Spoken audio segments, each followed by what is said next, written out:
Hello friends, ಇವತ್ತು ನಾನು HTMLನಲ್ಲಿ ಫಾರ್ಮ್ಗಳನ್ನ ಯಾವ ಥರ ಕ್ರಿಯೇಟ್ ಮಾಡೋದು ಅನ್ನೋದನ್ನು ಇವತ್ತು ಹೇಳ್ಕೊಡ್ತೀನಿ. ಸೊ ಮೊದಲನೇದಾಗಿ we are going to VS Code, Visual Studio ಕೋಡ್ಗೆ ಹೋಗ್ತೀವಿ. ವಿಜುವಲ್ ಸ್ಟುಡಿಯೋ ಕೋಡ್ಗೆ ಹೋಗಿ ಒಂದು ನ್ಯೂ ಫೈಲ್ನ HTML ಫೈಲ್ನ ಓಪನ್ ಮಾಡ್ತೀವಿ. ಅದರ ನೇಮು farm1 ಅಂತ ಕೊಡ್ತೀನಿ, .html ಅಂತ ಕೊಡ್ತೀನಿ. ಸೊ ನೀವು ಏನು ಬೇಕಾದರೂ ಕೊಡ್ಬೋದು, ಫಾರ್ಮ್ ಅಂತ ಕೊಡ್ಬೋದು. ಈಗ ಸೊ ಫಸ್ಟು ಪ್ರೊಸೀಜರ್ ಏನು ಅಂತ ಅಂದರೆ, ಈ ಥರ ಒಂದು ಟ್ಯಾಗ್ ಕೊಟ್ಟು ಎಕ್ಸ್ಕ್ಲಮೇಟ್ರಿ ಟ್ಯಾಗ್ ಕೊಟ್ಟು ಡಾಕ್ ಟೈಪ್ ಅಂತ ಇದು ಮಾಡಬೇಕು. ಅದಾದಮೇಲೆ HTML ಅಂತ ಒಂದು ಓಪನಿಂಗ್ ಟ್ಯಾಗ್ ಅಂತ ಕರಿತೀವಿ, ಇದನ್ನು ಓಪನ್ ಮಾಡಬೇಕು. ನೆಕ್ಸ್ಟು ಇದಾಯಿತು. ಎಗೈನ್ ಟೈಟಲ್ ಅಂತ ಕೊಡ್ತೀವಿ, title website title. So my first website ಏನು ಬೇಕಾದರೂ ಕೊಡ್ಬೋದು ನೀವು. ಸೊ ಇದು ಕೊಟ್ಟಾದಮೇಲೆ again we are going to body tag ಹೋಗ್ತೀನಿ, body tag. So body tag ಹೋಗ್ತೀನಿ. ನೆಕ್ಸ್ಟ್ ಬಾಡಿ ಟ್ಯಾಗ್ ಆದಮೇಲೆ let's go with form tag. ಇದೊಂದು ಫಾರ್ಮ್ ಅನ್ನೋದು ಒಂದು ಟ್ಯಾಗ್ ಆ ಥರ ಇದೆ. ಇದನ್ನು ಓಪನ್ ಮಾಡ್ತೀನಿ. ಜೊತೆಗೆ DIV ಡಿವಿಷನ್ ಟ್ಯಾಗ್ ಓಪನ್ ಮಾಡ್ತೀನಿ ಎಲ್ಲ. So division tag, form tag, body tag ಇವೆಲ್ಲನೂ ನೀವು ಒಂದು ಸಲ ಬೇಸಿಕ್ಸ್ HTML ಬೇಸಿಕ್ಸ್ನಲ್ಲಿ ವೀಡಿಯೋಸ್ ಹಾಕಿದ್ದೀನಿ, ಅದನ್ನು ರೆಫರ್ ಮಾಡ್ಬೋದು. ಸೊ ಈಗ ನೆಕ್ಸ್ಟ್ ಗೋಯಿಂಗ್ ನಾವು ಏನು ಮಾಡ್ತೀವಿ, ಡಿವಿಷನ್ ಒಳಗಡೆ ಲೇಬಲ್ ಟ್ಯಾಗ್ ಹಾಕ್ತೀನಿ. ಲೇಬಲ್ ಟ್ಯಾಗ್ ಒಳಗಡೆ ಫಸ್ಟ್ ನೇಮ್ ಅಂತ ಹಾಕ್ತೀನಿ, ಫಸ್ಟ್ ನೇಮ್ ಅಂತ ಹಾಕ್ತೀನಿ. ಸೊ ಈ ನೋಡಿ, ಫಸ್ಟ್ ನೇಮ್ ಅಂತ ಇದು ಬಂದ ತಕ್ಷಣ ಇಲ್ಲಿ ಫಸ್ಟ್ ನೇಮ್ ಅಂತ ಬರುತ್ತೆ, ಆಯಿತಾ. ಸೊ ಬಾಡಿ ಒಳಗಡೆ ಆಗಿರೋದ್ರಿಂದ ಬಾಡಿ ಒಳಗಡೆ ಫಸ್ಟ್ ನೇಮ್ ಬರುತ್ತೆ. Next input type, input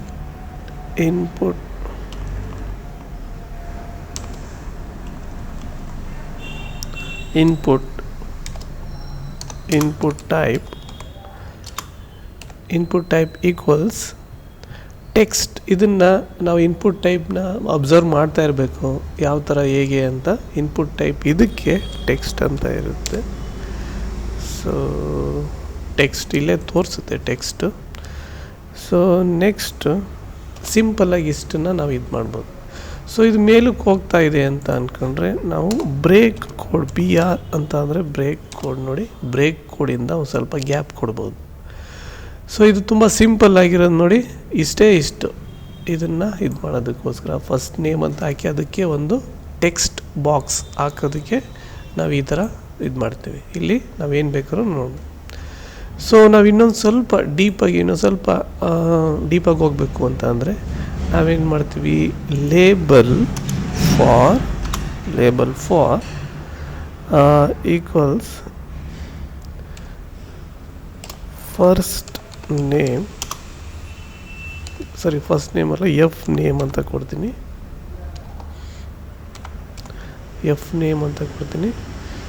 so ಇದಕ್ಕೆ ನಾವೇನು ಮಾಡ್ತೀವಿ, F ನೇಮ್ ಅಂತ ಆಯಿತು. F name input type text ಆಯಿತು. ಜೊತೆಗೆ ID ಈಕ್ವಲ್ಸ್ F ನೇಮ್ ಅಂತ ಕೊಡ್ತೀನಿ, ID ನೇಮ್ F ನೇಮ್ ಅಂತ ಕೊಡ್ತೀನಿ. Next name equals so F name ಅಂತ ಕೊಡ್ತೀನಿ,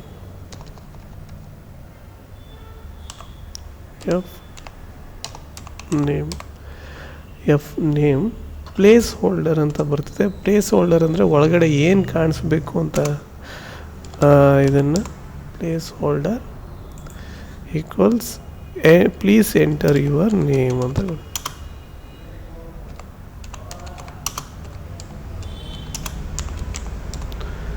ಸೊ ನಾವೇನು ಕೊಡ್ತೀವಿ ಅದು ಅಲ್ಲಿ ಡಿಸ್ಪ್ಲೇ ಆಗುತ್ತೆ. ಸೊ ಇದು ನಿಮಗೆ ಕನ್ಫ್ಯೂಸ್ ಆದರೆ ಲೇಬಲ್ ಅಂತ ಹಾಕಿ ಫಸ್ಟ್ ನೇಮ್ ಅಂತ ಹಾಕಿ ಇನ್ಪುಟ್ ಟೈಪುಟ್ ಯಾವುದಾಗಿರುತ್ತೆ ಅದು ಟೆಕ್ಸ್ಟು ನಂಬರು ಇದು ಬೇರೆ ಬೇರೆ ಆಗುತ್ತೆ. ನೆಕ್ಸ್ಟು ಕೇಸಸ್ಸಲ್ಲಿ ನೋಡ್ತೀವಿ, ಅದನ್ನು ಹಾಕ್ತಾ ಹೋಗ್ಬೋದು. ಇನ್ನೂ ಸ್ವಲ್ಪ ಇನ್ಫಾರ್ಮೇಷನ್ ಬೇಕು ಅಂದರೆ ಪ್ಲೇಸ್ ಹೋಲ್ಡರಲ್ಲಿ ಹಾಕ್ಬೋದು. ತುಂಬ ಸಿಂಪಲ್. ನೆಕ್ಸ್ಟು ನಾನು ಈ ಡಿವಿಷನ್ ಟ್ಯಾಗ್ ಇದಕ್ಕೆ ಇಷ್ಟನ್ನು ಮುಗಿಸಿ ಬೇರೆ ಡಿವಿಷನ್ ಟ್ಯಾಗ್ ಹೋಗ್ತೀನಿ. ಸೊ ಅದೇ ಥರ ನಾನು ಲಾಸ್ಟ್ ನೇಮ್ಗೆ ಇದು ಮಾಡ್ತೀನಿ, ಕಂಟ್ರೋಲ್-C ಕಂಟ್ರೋಲ್-V ಮಾಡ್ತೀನಿ ಇಲ್ಲಿ.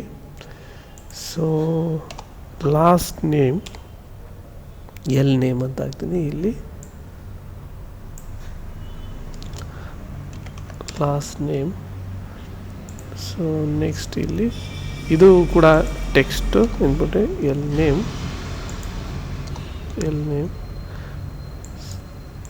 So please enter your last name ಅಂತ ಹಾಕ್ತೀನಿ ಇಲ್ಲಿ. ಸೊ ಇದು ಫಸ್ಟ್ ನೇಮ್ ಅಂತ, ಫಸ್ಟ್ ನೇಮ್ ಅಂತ ಹಾಕ್ತೀನಿ. Next okay good.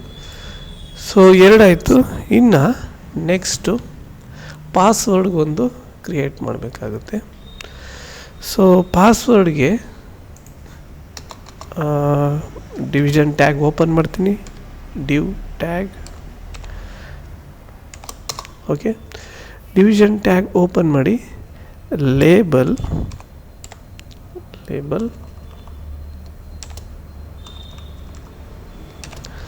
So password ಅಂತ ಹಾಕ್ತೀನಿ, ಪಾಸ್ವರ್ಡ್. ಸೊ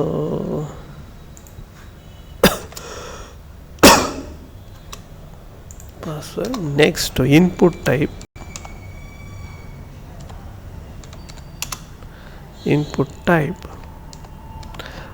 ಟೈಪ್ ಯಾವುದಾಗಿರುತ್ತೆ ಅಂದರೆ ಈಕ್ವಲ್ಸ್ ಪಾಸ್ವರ್ಡ್ ಆಗಿರುತ್ತೆ. ಸೊ ನಾನು ಹೇಳ್ದಂಗೆ ಇದನ್ನು ಮತ್ತೆ ಪ್ಲೇಸ್ ಹೋಲ್ಡರ್, ID, ನೇಮು ಇವೆಲ್ಲನೂ ಕೂಡ ಹಾಕ್ಬೋದು. ಈಗ ಸದ್ಯಕ್ಕೆ ನಾನು ಹಾಕೋದಿಲ್ಲ, ಬೇಕಿದ್ರೆ ನೀವು ಹಾಕ್ಬೋದು. ಓಕೆ, ನಾನು ಇಷ್ಟನ್ನೇ ಹಾಕ್ತೀನಿ.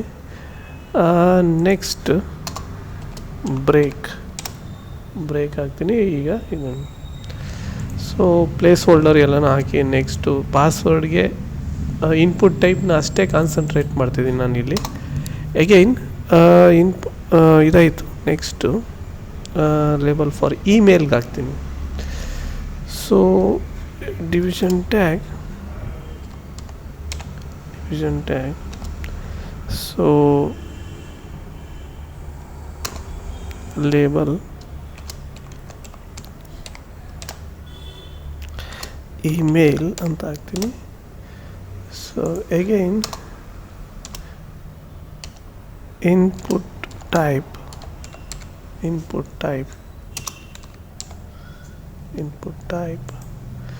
ಸೊ ಇನ್ಪುಟ್ ಟೈಪ್ ಯಾವುದಾಗಿರ್ಬೋದು ಅಂತ ಅಂದರೆ, ಸೊ ಇನ್ಪುಟ್ ಟೈಪ್ ಇಮೇಲ್ ಅಂತ ಬರ್ತದೆ, ಇನ್ಪುಟ್ ಟೈಪ್ ಇಮೇಲ್. ಸೊ ಇದಕ್ಕೆ ಇದು. ಸೊ ಅಗೈನ್ ಒಂದು ಬ್ರೇಕ್ ಕೊಡ್ತೀನಿ, ಬ್ರೇಕ್. ಸೊ ನೆಕ್ಸ್ಟ್ ಇನ್ನೊಂದಾಯಿತು. ನೆಕ್ಸ್ಟ್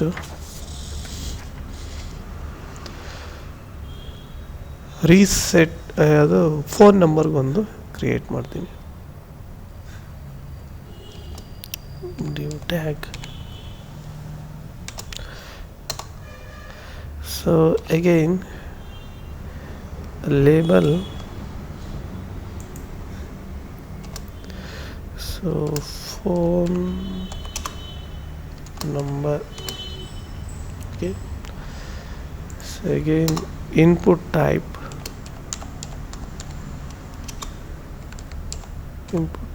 equals input type ಇದಕ್ಕೆ ಫೋನ್ ನಂಬರ್ಗೆ ಟೆಲಿಫೋನ್ ನಂಬರ್ ಆಗುತ್ತೆ,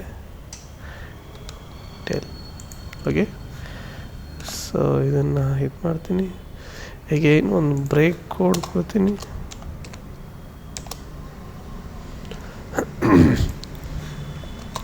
next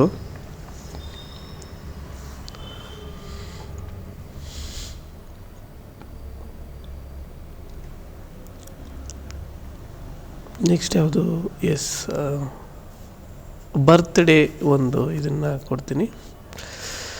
so again div tag open ಮಾಡ್ತೀನಿ. ಡಿವ್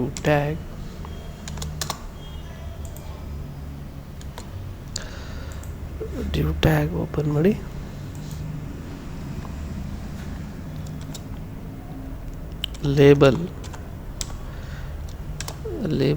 ಲೇಬಲ್ ಯಾವುದಕ್ಕೆ ಬರ್ತ್ಡೇ ಕೊಡ್ತೀನಿ. So next input type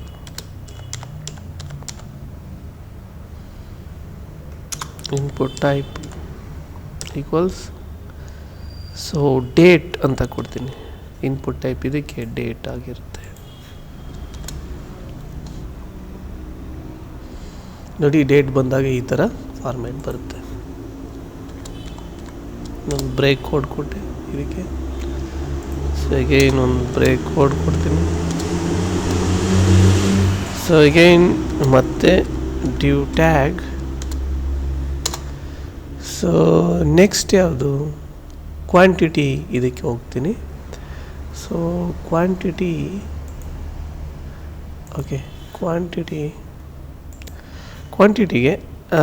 label type quantity label or quantity ಅಂತ ಕೊಡ್ತೀನಿ. ಕ್ವಾಂಟಿಟಿ ಅಂದರೆ ಎಷ್ಟು ನಂಬರ್ಸ್ ಅಂತ. ಸೊ ಇದಕ್ಕೆ input type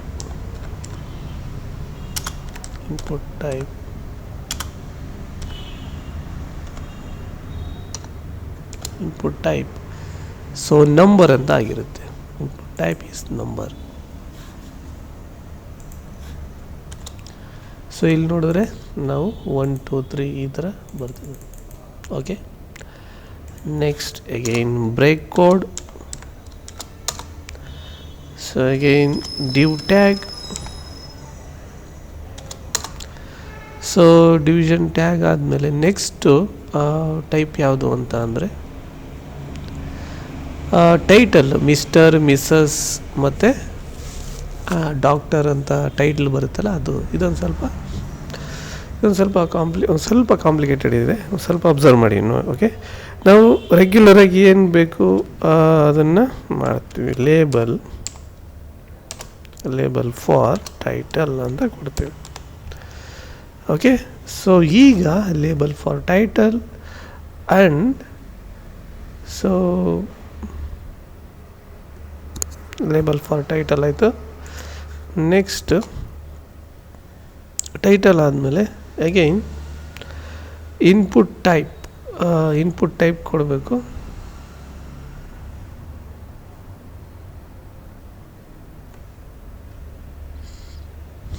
input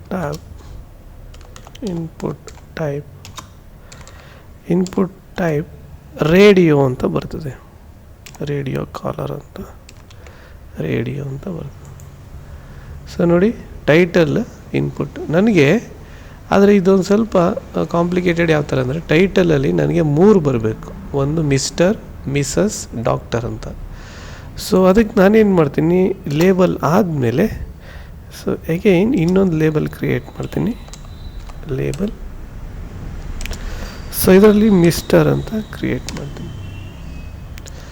so title equals ಅಂತ ಒಂದು ಕಾಲನ್ ಹಾಕಿ ಮಿಸ್ಟರ್ ಹಾಕಿ ರೇಡಿಯೋ ಟೈಪ್ ಹಾಕ್ತೀನಿ. ಅಗೈನ್ ಇದನ್ನೇ ಕಾಪಿ ಮಾಡ್ಕೊಂಡು Ctrl+C, Ctrl+V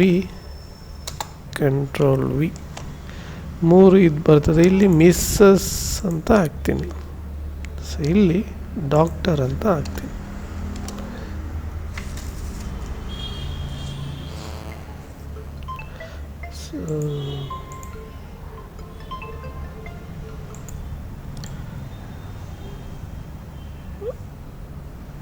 ಓಕೆ, ಈಗ ನಮಗೆ ಟೈಟಲಲ್ಲಿ 3 ಥರ ಬಂತು. ಒಂದು ಮಿಸ್ಟರ್, ಮಿಸ್ಸಸ್, ಇದು ಮಿಸ್ಟರ್, ಇದು ಮಿಸ್ಸಸ್, ಡಾಕ್ಟರ್. ಆದರೆ ನಾವು ಒಂದು ಸಲ 3 ಕ್ಲಿಕ್ ಮಾಡಿದ್ರೆ 3 ಸೆಲೆಕ್ಟ್ ಆಗ್ತಿದೆ. ನನಗೆ ಆ ಥರ ಬೇಕಾಗಿಲ್ಲ. ಅಟ್ ಎ ಟೈಮ್ ಒಂದು ಸೆಲೆಕ್ಟ್ ಆಗಬೇಕು. ಐದರ್ ಮಿಸ್ಟರ್ ಆಗಬೇಕು ಅಥವಾ ಮಿಸ್ಸಸ್ ಆಗಬೇಕು ಅಥವಾ ಡಾಕ್ಟ್ರ್ ಆಗಬೇಕು. ಈ ಥರ ಮಾಡಬೇಕು ಅಂತಂದರೆ ಎಗೈನ್ ನಾವೇನು ಮಾಡಬೇಕು, ಇಲ್ಲಿ ಸೆಟ್ಟಿಂಗ್ ಏನು ಮಾಡಬೇಕು ಅಂತ ಅಂದರೆ radio equals I D label for title ಅಂತ ಹಾಕಬೇಕು. ಲೇಬಲ್ ಫಾರ್ ಟೈಟಲ್ ಅಂತ ಇಲ್ಲಿ ಹಾಕಬೇಕು. ಸೊ ನೆಕ್ಸ್ಟ್ ಇಲ್ಲಿ ಐ ಡಿ ಮತ್ತು I D equals I D ಏನಾಗಿರುತ್ತೆ ಅಂದರೆ ಟೈಟಲೇ ಆಗಿರುತ್ತೆ. ಐ ಡಿ ಮಿಸ್ಟರ್ ಆಗಿರುತ್ತೆ. ಆದರೆ ನೇಮು ಟೈಟಲ್ ಆಗಿರುತ್ತೆ.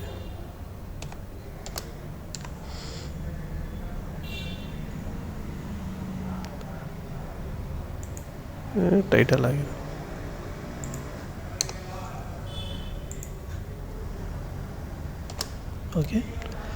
So again the same concept ಇಲ್ಲಿ ಇದಾಗುತ್ತೆ. ಕಂಟ್ರೋಲ್-C, ಕಂಟ್ರೋಲ್-V, ಇಲ್ಲಿ ಮಿಸ್ಸಸ್ ಆಗುತ್ತೆ. ಇಲ್ಲಿ ಕಂಟ್ರೋಲ್-V, ಇಲ್ಲಿ ಡಾಕ್ಟರ್ ಆಗುತ್ತೆ. ಓಕೆ. ಸೊ ಈಗೇನಾಯಿತು, ಸೊ ಒಂದೇ ಒಂದು ನೇಮು ಇದಕ್ಕೆ ಎಲ್ಲ ಅಟ್ ಎ ಟೈಮ್ ಒಂದು ಕಡೆ ಸೆಲೆಕ್ಟ್ ಆಗಬೇಕು. ನೋಡಿ, ಇದಾದ್ರೆ ಸೊ ಈ ಥರ ನಾವು ಲೇಬಲಲ್ಲಿ ಇದು ಮಾಡ್ತೀವಿ. ಲೇಬಲ್ಲು ಮತ್ತು ಟೈಟಲ್ ಇದನ್ನು ಡಿಸೈನ್ ಮಾಡಿದ್ದೀವಿ ವೆಬ್ಸೈಟಲ್ಲಿ. ಇದೊಂದು ಇಂಪಾರ್ಟೆಂಟ್ ಥಿಂಗು. ನೆಕ್ಸ್ಟ್ ಪೇಮೆಂಟ್ ಆಪ್ಷನ್ಗೆ ಹೋಗೋಣ. ಸೊ ಮತ್ತು ಬ್ರೇಕ್ ಮಾಡೋಣ, ಒಂದು ಬ್ರೇಕ್. ಅಗೈನ್ ಡಿವಿಷನ್ ಟ್ಯಾಗ್ ಹಾಕ್ತೀನಿ. ಡಿವಿಷನ್ ಟ್ಯಾಗ್ ಹಾಕಿ ಲೇಬಲ್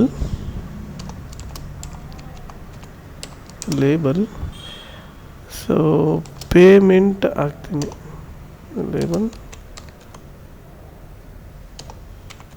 ಪೇಮೆಂಟ್ ಹಾಕ್ತೀನಿ. ಸೊ ಇದು ಪೇಮೆಂಟ್ ಯಾವ ಟೈಪ್, ಅದು ಇನ್ಪುಟ್ ಟೈಪ್.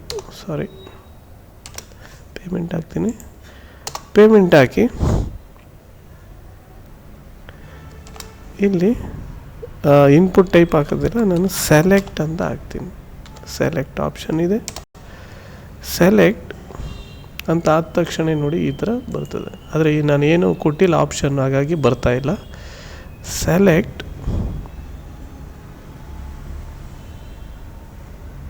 ಸೆಲೆಕ್ಟ್ ಆಪ್ಷನ್ ಹಾಕಿ ಅದರೊಳಗಡೆ ನಾನು ಆಪ್ಷನ್ಗಳನ್ನ ಹಾಕ್ತೀನಿ.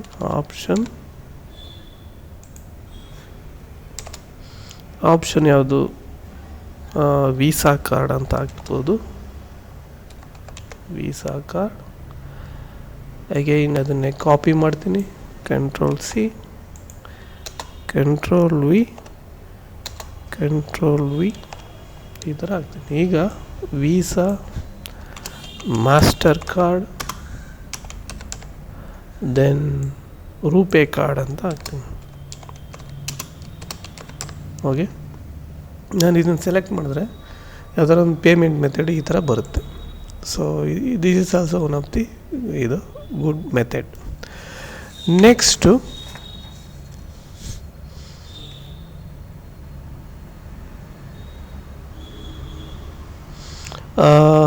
ಯಾವುದು, ಸಬ್ಸ್ಕ್ರೈಬ್ ಬಟನ್ನ ಹಾಕ್ತೀನಿ. ಇದನ್ನು ಡಿವ್ ಟ್ಯಾಗ್ ಹಾಕ್ತೀನಿ. Division tag, subscribe, label type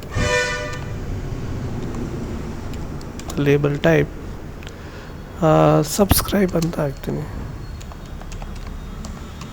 subscribe. So again ಇಲ್ಲೊಂದು ಬ್ರೇಕ್ ಕೋಡ್ ಕೊಡ್ತೀನಿ. Break tag. ಈಗ ಸಬ್ಸ್ಕ್ರೈಬ್ ಇದೆ. ಸೊ ಇದಕ್ಕೆ ಇನ್ಪುಟ್ ಟೈಪ್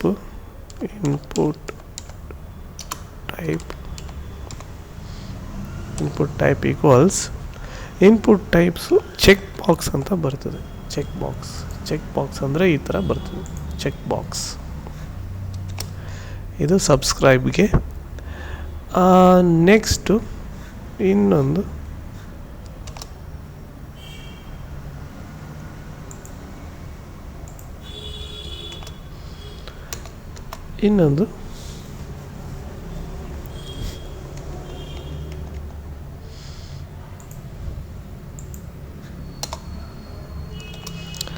ಇನ್ನೊಂದು ಯಾವುದು ಅಂತಂದರೆ ಡಿವಿಷನ್ ಟ್ಯಾಗ್ ಹಾಕ್ತೀನಿ.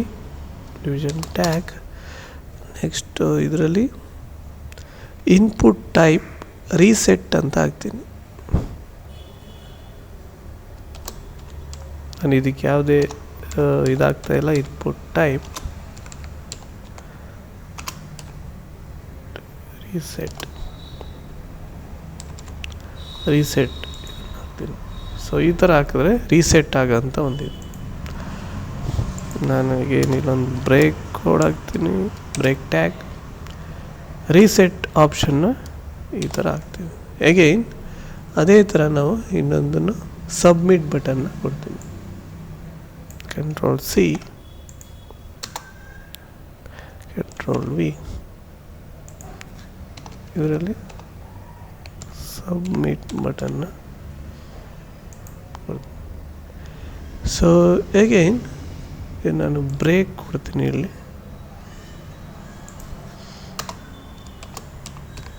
ಬ್ರೇಕ್ ಕೊಡ್ತೀನಿ ನೋಡಿ. ಸೊ ನಾನು ಈಗಾಗಲೇ ಹೇಳ್ದಂಗೆ ನಾನು ತುಂಬ ಸಿಂಪಲ್ಲಾಗಿ ಮಾಡಿದ್ದೀನಿ ಇದನ್ನು, ಫಾರ್ಮ್ನ. ಇನ್ನೂ ಡೀಟೇಲಾಗಿ ಮಾಡಬೇಕು ಅಂತ ಅಂದರೆ ID ನೇಮ್ ಮತ್ತು ಇದು ಇನ್ಪುಟ್ ಟೈಪ್ ಅಷ್ಟೇ ಕಾನ್ಸಂಟ್ರೇಟ್ ಮಾಡಿದ್ದೀನಿ ನಾನು. ಇನ್ನು ನೀವು ಮುಂದಕ್ಕೆ ಹೋಗ್ಬೇಕಾದ್ರೆ ID, ನೇಮ್ ಪ್ಲೇಸ್ ಹೋಲ್ಡರು ಇದೆಲ್ಲನೂ ಹಾಕ್ಬೋದು. ಸೊ ನಾನು ಒಂದೊಂದಾಗಿ ನೆಕ್ಸ್ಟ್ ಯಾವ್ಯಾವ ಬಿಟ್ಟಿದ್ದೀನಿ ಅದೆಲ್ಲ ಫಿಲ್ ಮಾಡ್ಕೊಂಬರ್ತೀನಿ. ಇಷ್ಟು ಅರ್ಥ ಆಗಿದೆ ಅಂದರೆ ನಾನು ಮುಂದಕ್ಕೆ ಮಾಡೋಣ, ನೀವು ಸುಮ್ಮನೆ ಅಬ್ಸರ್ವ್ ಮಾಡ್ತಾಯಿರಿ. ಇವನ್ನ ಒಟ್ಟಿಗೆ ಮಾಡಿದ್ರೆ ನಿಮ್ಗೆ ಕನ್ಫ್ಯೂಸ್ ಆಗುತ್ತೆ ಅಂದ್ಬಿಟ್ಟು ಈಗ ಲಾಸ್ಟಲ್ಲಿ ಮಾಡ್ತಾಯಿದ್ದೀನಿ. ಸೊ ಮೊದಲಿಗೆ ಇದನ್ನು ತಗೊಳ್ಳವ. ನೇಮ್ ಆಯಿತು. Password input type password. Next ಇದರಲ್ಲಿ ID equals password. ID equals password. So next name password. Name equals password. Okay. So ಇದೊಂದು ಇಂಪ್ರೂವ್ ಮಾಡ್ಬೋದು. ಮತ್ತು ಮ್ಯಾಕ್ಸಿಮಮ್ ಲೆಂತ್ ಎಷ್ಟು ಮ್ಯಾಕ್ಸಿಮಮ್ ಲೆಂತ್ ಅಂದರೆ ಎಷ್ಟರವರೆಗೂ ಕೊಡ್ಬೋದು ಅಂತಂದರೆ 12 ಕ್ಯಾರೆಕ್ಟರ್ಸ್ ಒಳಗಡೆ ಅಷ್ಟೇ ಕೊಡೋಕ್ಕಾಗದು. 13 ಕೊಡೋಕ್ಕಾಗಲ್ಲ ಅಂತ ಇದರ ನೇಮ್. ಇದೊಂದು ಎಕ್ಸ್ಟ್ರಾ ಆಪ್ಷನ್ನು. ನೆಕ್ಸ್ಟು ಅಗೈನ್ ಇಮೇಲ್ಗೂ ಅಷ್ಟೇ. ಇಮೇಲ್ ಇನ್ಪುಟ್ ಟೈಪ್ ಇಮೇಲ್ ಆಯಿತು. ID equals email. Next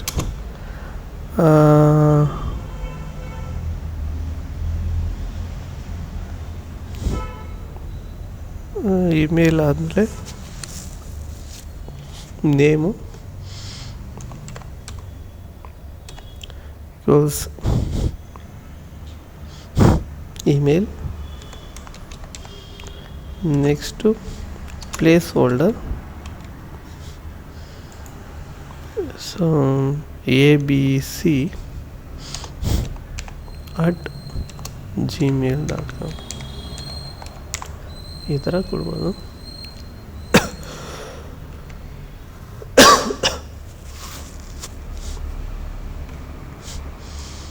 okay. Next ಇನ್ನು ನೆಕ್ಸ್ಟ್ ಇದರಲ್ಲಿ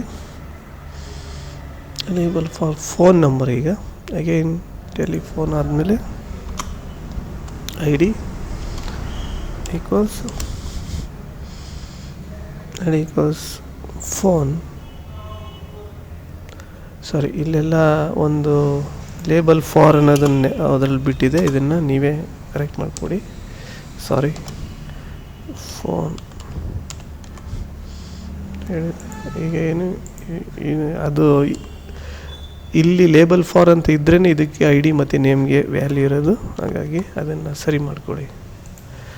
ಸೊ ಫೋನ್ ಮತ್ತು name phone. So place holder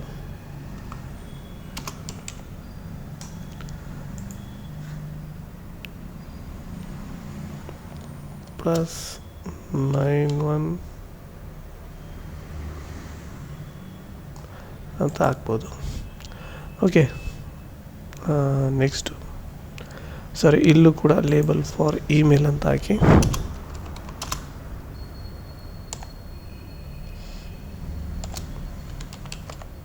email, ಇಲ್ಲೂ ಕೂಡ ಅಷ್ಟೇ ಲೇಬಲ್ ಫಾರ್ ಪಾಸ್ವರ್ಡ್ ಅಂತ ಹಾಕಿ. ಸೊ ಇಲ್ಲಿದೆ. ಸೊ ಅಗೈನ್ ಬರ್ತ್ಡೇಗೂ ಕೂಡ ಅಷ್ಟೇ ಲೇಬಲ್ ಫಾರ್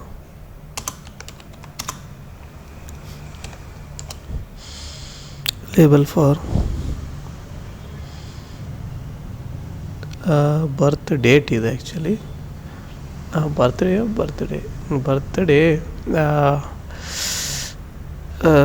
ಬಿ ಡೇಟ್ ಅಂತ ಹಾಕ್ತೀನಿ ನಾನು, ಬಿ ಡೇಟ್. ಸೊ ಅಗೈನ್ ನಾನು I D equals B date,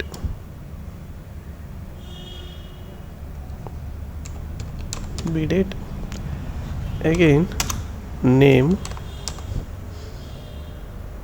equals b date.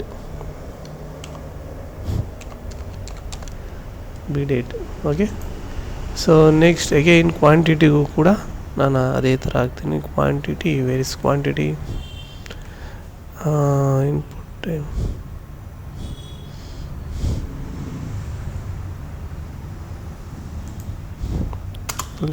for quantity,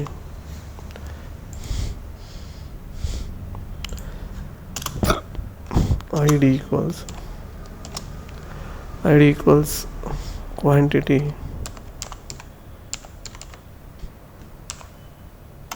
name equals quantity.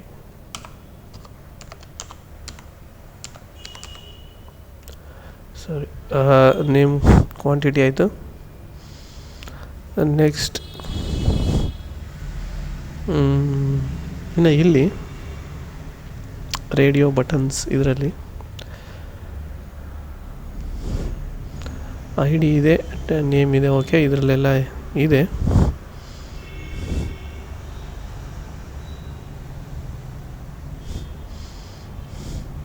Payment ಟೈಪಲ್ಲಿ select I D, label for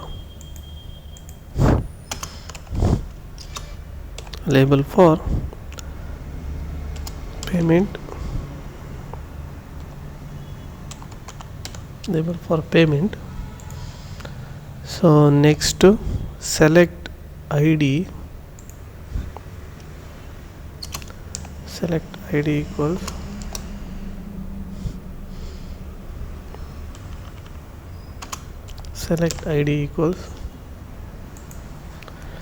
payment. Select ID payment. Name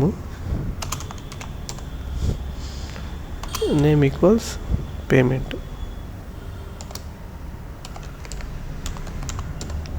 ಆಗ್ತೀನಿ. Again ಇಲ್ಲಿ ಆಪ್ಷನ್ಸಲ್ಲಿ option value Visa ಅಂತ ಹಾಕ್ತೀನಿ. Option value Visa. Again ಇಲ್ಲಿ value equal Mastercard. Okay. Next ಇಲ್ಲಿ value equals RuPay card. So ಇಲ್ಲಿ gap ಯಾವುದು ಬಿಡಬಾರ್ದು.